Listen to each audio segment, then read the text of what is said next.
Hi guys, I'm Leah and I'm with Jacobs Trading. If you haven't heard of Jacobs Trading, check the description below. We have some information about our online store and our website. It's pretty cool, go check it out.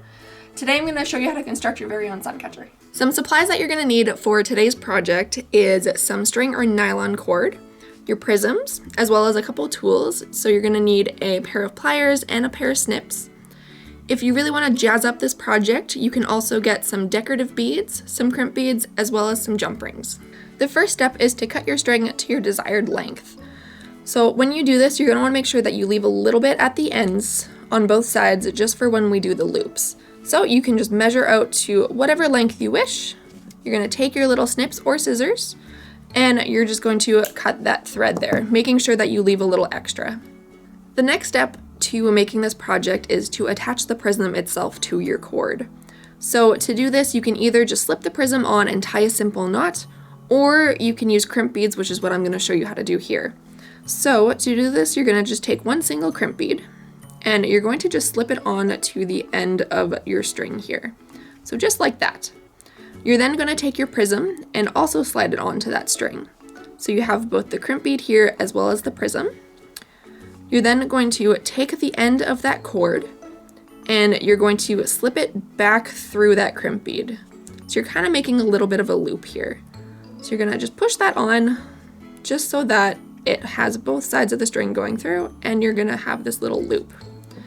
You're then gonna take your pliers here and you're just gonna squish down that crimp bead so that it stays nice and secure.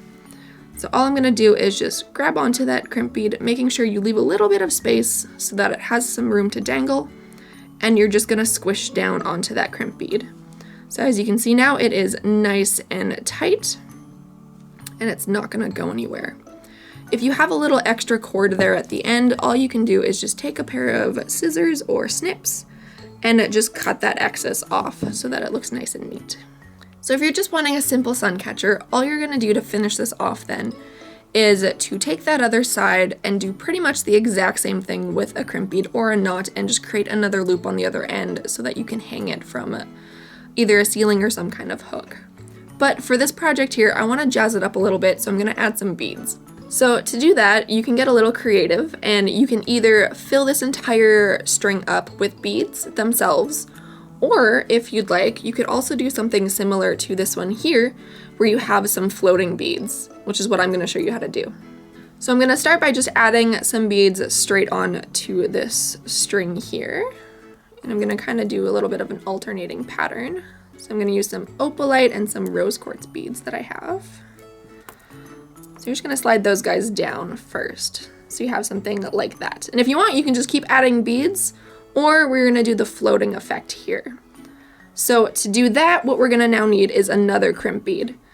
So what you're going to do is just slide on a crimp bead all the way down.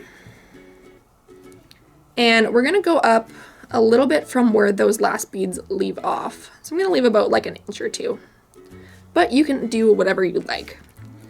We're now going to take our pliers here, and we're just going to crimp down on that bead at a certain length away from the other ones, just like that. So now, when we put our next set of beads on, you're going to have it so that they sit on top of that crimp bead instead of going all the way down to the other ones there. So, I'm just going to slide these guys onto that cord, like we did with the other ones. They're going to go all the way down, but now they're going to stop where that crimp bead is. So now you have that separation. So you're going to repeat this step however many times you like until you've filled up your cord here. So again, I'm just going to grab a couple more beads here. I've already added that crimp bead, and we're just going to slide these guys down to create that floating effect like that. So when you're done filling up your cord with the beads, you're going to finish it off. Now, to do this, you can do this in two different ways. You can either just tie a knot and leave a loop at the end. You can also just add a crimp bead and just crimp it down to leave another loop. But what I like to do is I like to add a jump ring. So this makes it a lot easier to hang it from different things. So to do that, what we're going to do is we're going to just take this end and a crimp bead again. And like you've been doing, just string that crimp bead on to the cord there.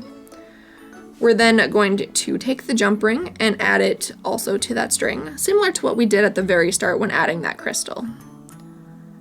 You're going to then take the end of your cord and string it back through the crimp bead. Again, making a little loop here. And I'm just gonna pull mine down because that's a little bit long for what I want it for. But you're gonna push it up nice and close to where that jump ring sits, and all you're gonna do is crimp that crimp bead like before. So you're gonna take your pliers, and all you're gonna do is just squish down that crimp bead like that. So that's gonna create your end. And again, if you have some excess cord left over like I do, you can take your snips or scissors and just clip that off so that it looks nice and clean, and you have it like that. So this is what your final product should look like. And with this all ready to go, you can now just place it into a windowsill to catch some rainbows. So that's it for me, guys. If you like this video, make sure you hit that like button, and if you haven't already, make sure you subscribe. We're putting out new videos every week. Have a great week, and get crafty!